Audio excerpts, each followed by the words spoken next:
who are remarkably alike, though their roles and circumstances are different, have learned wisdom and compassion through their many years. All know sorrow and loneliness, but all have the consolation of their families, their children's children.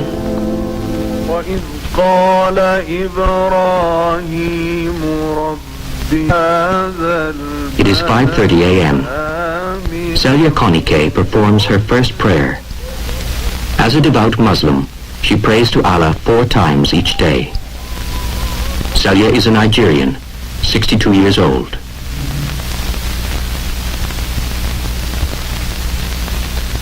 At this hour, all is stillness and peace.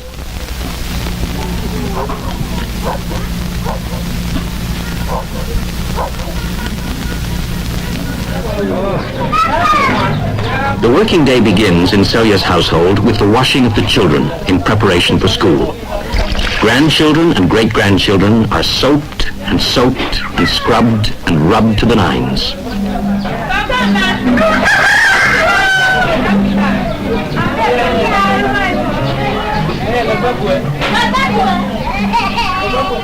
The hub of family life is the compound, the inner courtyard enclosed by the house.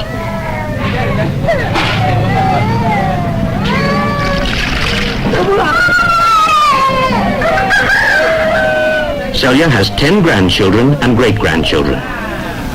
Most of them go to school, some in the morning, some in the afternoon.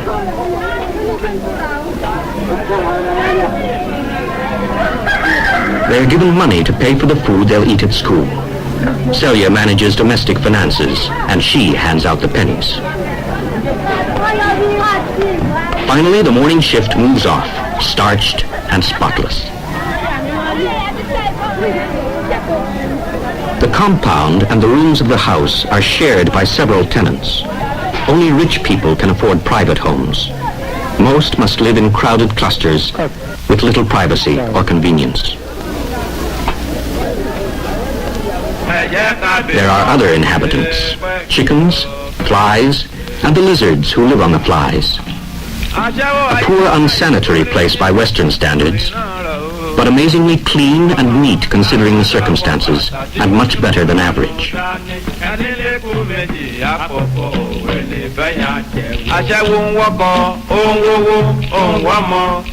This property belongs to Celia and her son. It is hers for her lifetime, left by her husband, who died in 1941.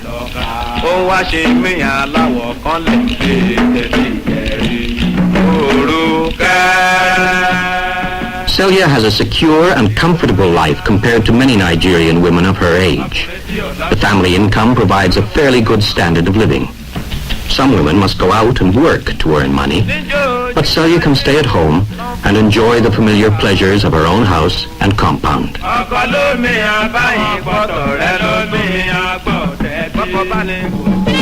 Outside the compound lies the great city of Lagos, the capital of Nigeria. In some areas, Lagos is very modern, with a European character to streets and buildings. This is its western aspect, a legacy in large part of colonial days. But Western-style modernity is no match for the ageless rhythms of African life. The goat is still more basic to that life than the automobile.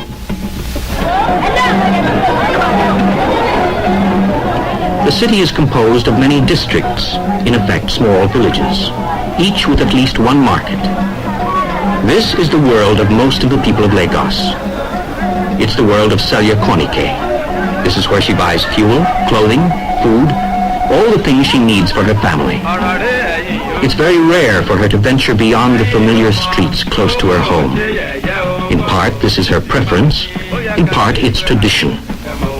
Tradition and ritual are very important to her. In conversation with her senior son, Ishula, she is very formal. He is the head of a Muslim household, and she must defer to him. Ishula is a wireless operator at a Lagos airport.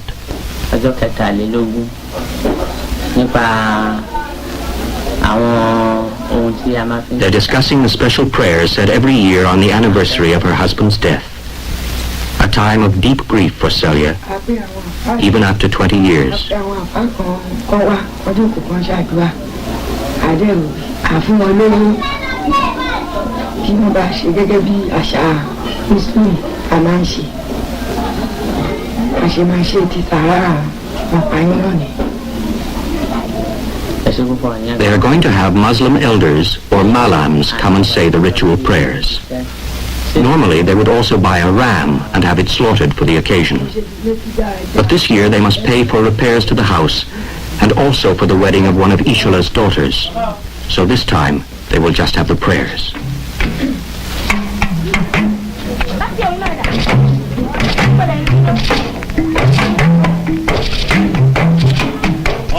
Shada, a granddaughter, helps Celia prepare the family's food, which is cooked in the communal kitchen.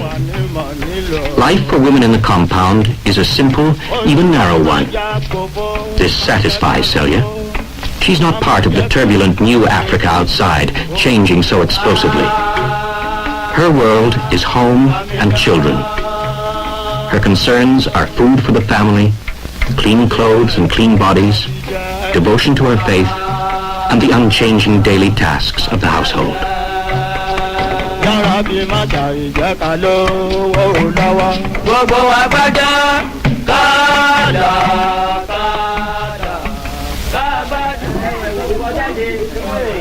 The anniversary prayers are held on a Friday, the Muslim Sabbath. The malams are met by Celia and Ishula and led to a shady spot in the compound. The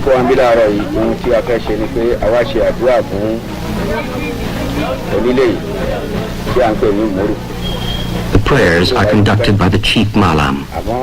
He begins by asking that the dead man's sins be forgiven. Celia, as a Muslim woman, cannot visit her husband's grave. She must be content with this ritual demonstration of piety and remembrance.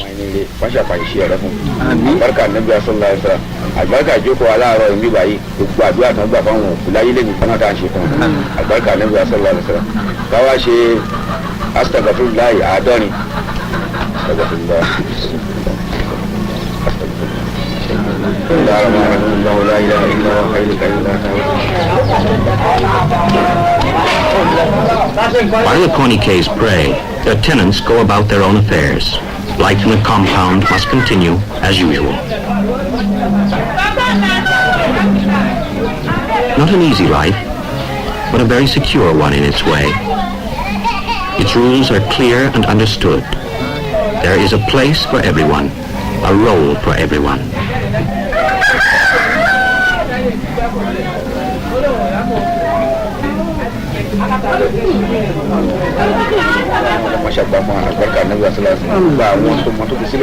Money is given to the malams as alms in appreciation of the prayers, which begin for the dead but continue for the living. Extra prayers for the family, for the whole household, for all who share the traditional, secure world of Celia Konike.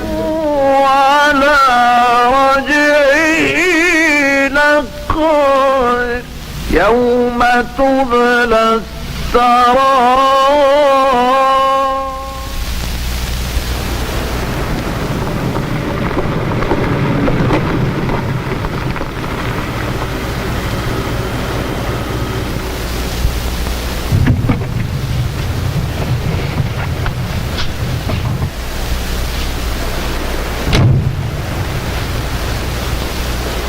You'd never know there was a town here once. All gone now. Only the Burnside Church left.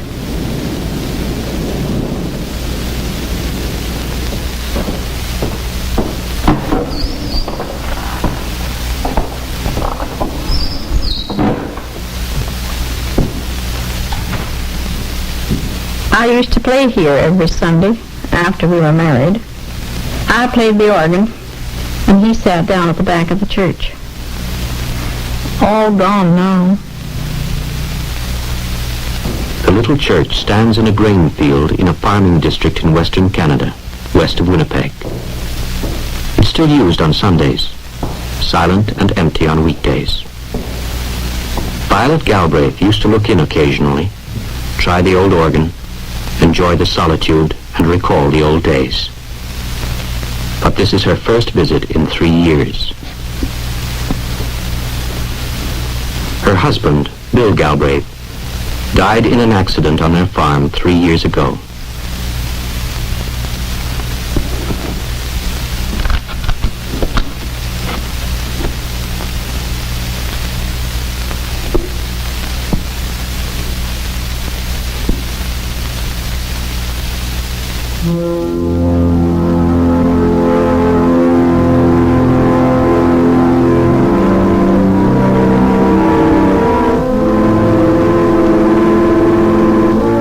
So many memories here.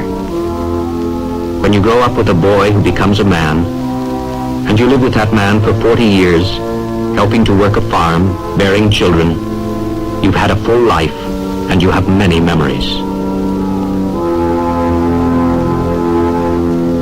Perhaps that's why it's so hard when you suddenly find yourself alone.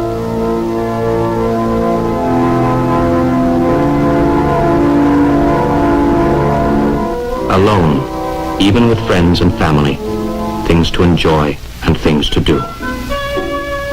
There's the trim house in town, planned with Bill as a winter home and completed by Violet. She painted, papered, built a fence, garage, did everything exactly as Bill wanted it to be. She lives there alone. She has a daughter and a son imported to the prairie, but she won't stay with them. She doesn't feel it's fair or wise, doesn't want to intrude on their family life. She does babysit for them and is devoted to her grandchildren, though she sometimes finds their young, noisy vitality a little exhausting.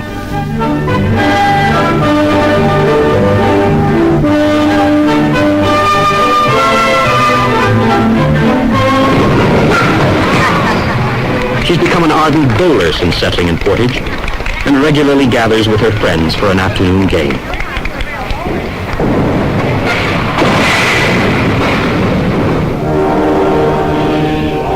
She plays the organ in her church. A church organ has been a part of her life since she was a young girl, back in the Burnside days.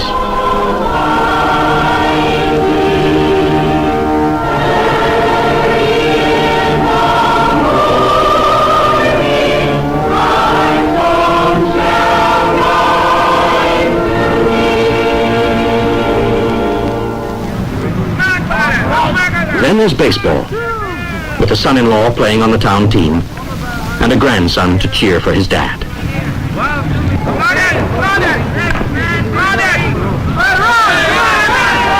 Too bad, Pete is out at first. These are the busy, involved moments. There are, of course, the other times. Violet has been accustomed to a day filled with making meals, baking, washing, farm chores, darning socks, mending overalls. Now that has passed. There's so little to do in a house when you live alone.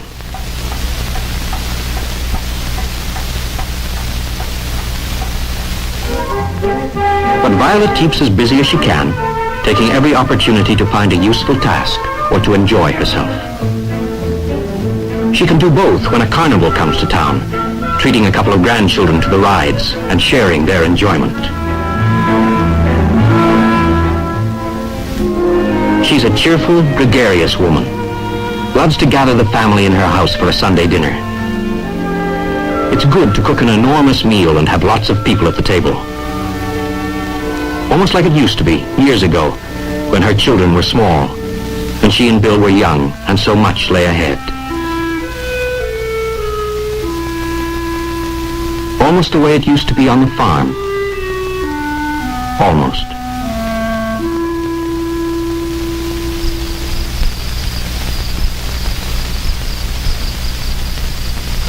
From the old church, she is irresistibly drawn to the farm.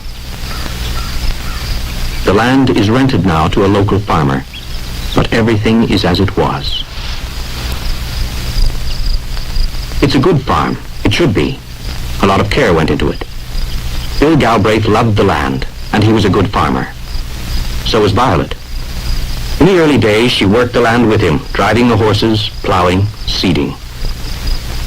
Through the years, the farm prospered, and life became a little easier. When the children were grown up and had left home, It was possible to think of selling the cattle, letting the barn stand empty, grow grain in the summer, and move into town for the winter. Relax a little after 40 years of work and struggle. That was the plan, but it didn't come to pass.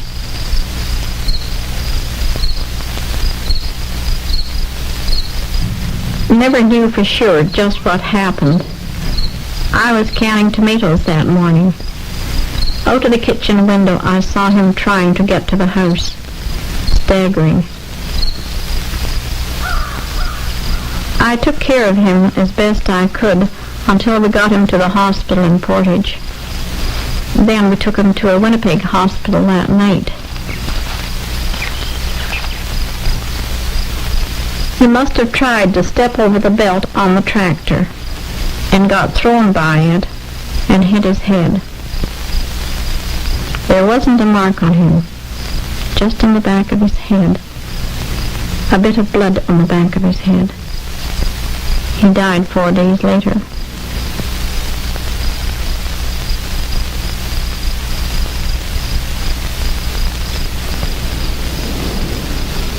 Three children born in that house. 40 years with Bill.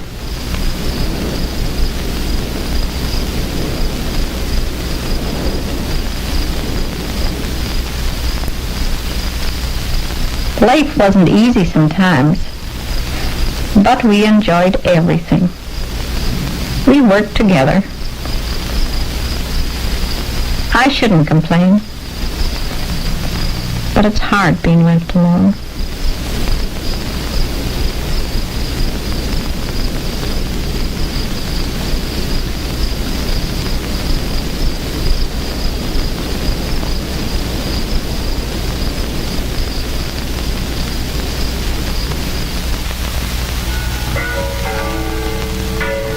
The hill city of Ouro Preto, one of Brazil's old cities, a few hundred kilometers north of Rio de Janeiro.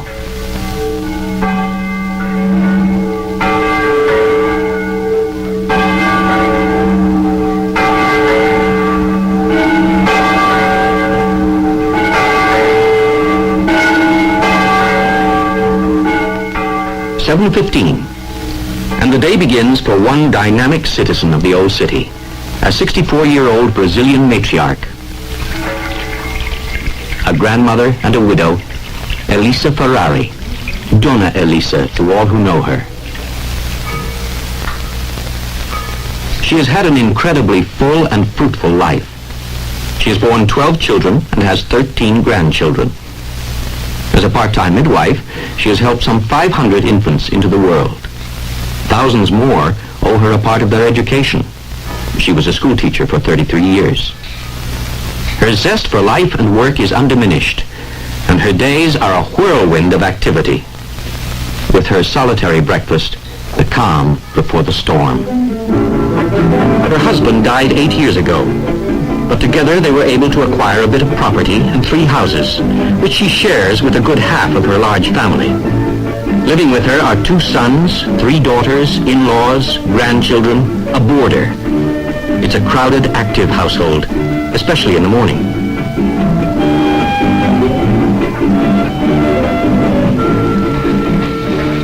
There's a maid of all work in the house, and the women of the family share in the domestic duties, but none works at the pace of Dona Elisa herself. She's everywhere, doing everything in bewildering succession.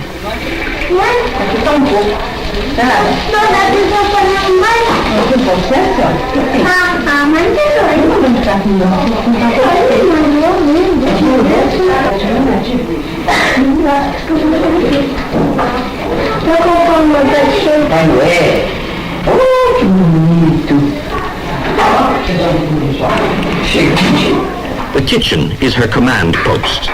From it, she directs the affairs of the household like a general commanding his staff. From the kitchen window, she keeps a watchful eye on her domain. Everything and everyone in it is her concern. Grandchildren, animals, fowl, they all take heed when Dona Elisa speaks. Not that anyone is frightened of her. The neighbors come and go through her garden as though it were their own. The girls giggle when she berates them for being idle. They know that behind the gruffness, there's a soft heart and a vast tolerance. Her tempo accelerates by the minute.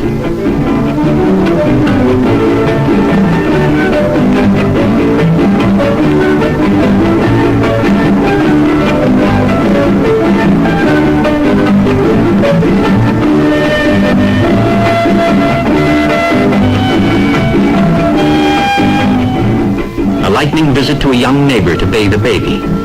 Donna Elisa has a sure and speedy hand with infants. She was midwife to this child, and to its mother, too.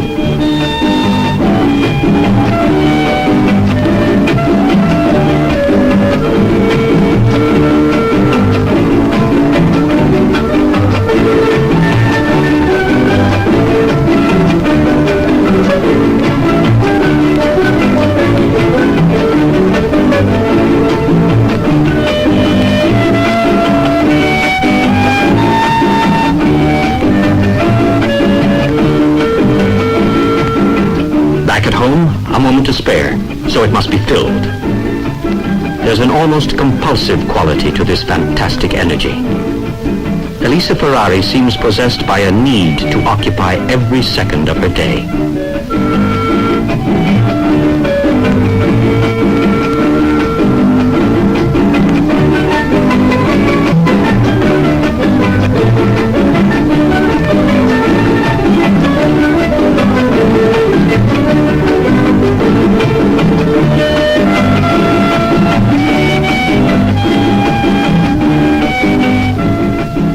Still only just past mid-morning.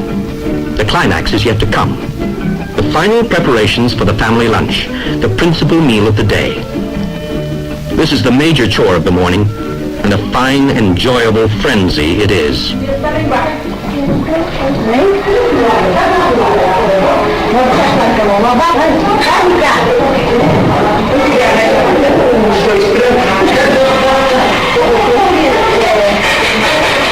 Maria vai. Viu? Você pergunta e se ela for, você me avisa, tá bem?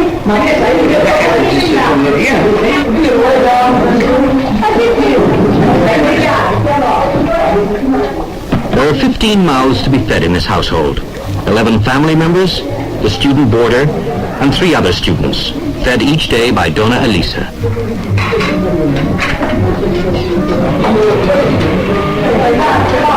This is probably her happiest hour of the day. Her table loaded with her good food. She prides herself on her meals with good cause. And gathered around her, the family and the students.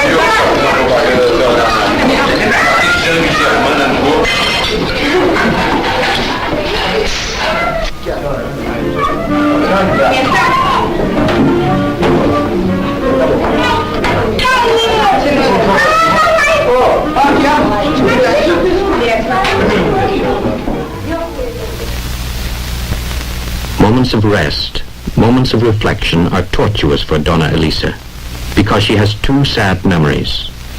She had to give up teaching, which she loved. For 33 years she had poured her immense energy and compassion into her work as a teacher. In all that time, she never missed one day at her school. But she had worked too hard. She was tired. And she had become one of those teachers who see everything with the heart, who judge with the heart and not the mind. And she decided she must retire. Her other memory? She too is a widow. For her, as for Celia Konike and Violet Galbraith, there is a great emptiness in life that can never be filled.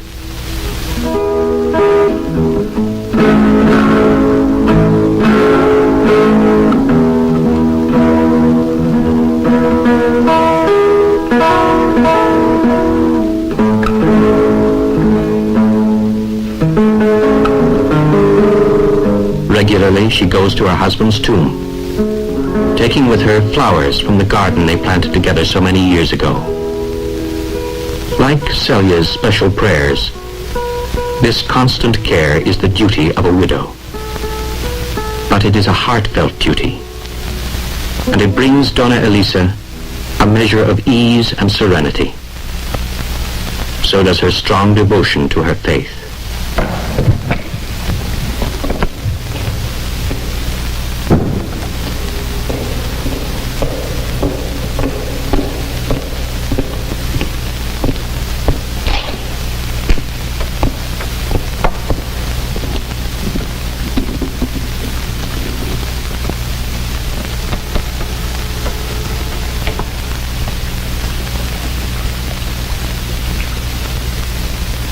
She too prays for the dead and for the living.